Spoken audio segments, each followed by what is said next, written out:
постапка за да се добие градежна дозвола за еден ваков објект за реконструкција или било какво градежно превземање на градежни активности е сложена.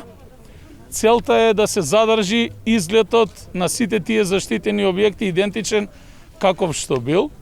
Во моментов сме во финална фаза за одобрување на проектот за реконструкција на кровот и санација на постоечкиот објект овде во Соколана.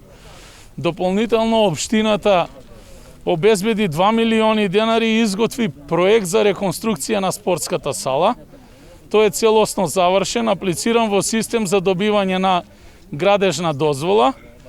Повторно разговараме со Агенција за млади и спорт. Ние како општина издвоивме 7 милиони денари за реконструкција на кровната конструкција и дополнителни средства се уште бараме, ни се потребни уште околу 7 милиони денари за да се препокрие кровот и да се стави нова кров на спортската сала. Дополнително средства побаравме од агенција за фазата за топлување и ладење на спортската сала, така да одиме чекор по чекор. Што се однесува до градскиот стадион, тоа е во лоша состојба.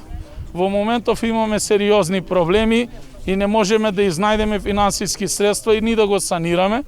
Некаде околу 300.000 евра средства се потребни само за рушење на постоечките трибини на градскиот стадион, кои што не можат да се употребуваат.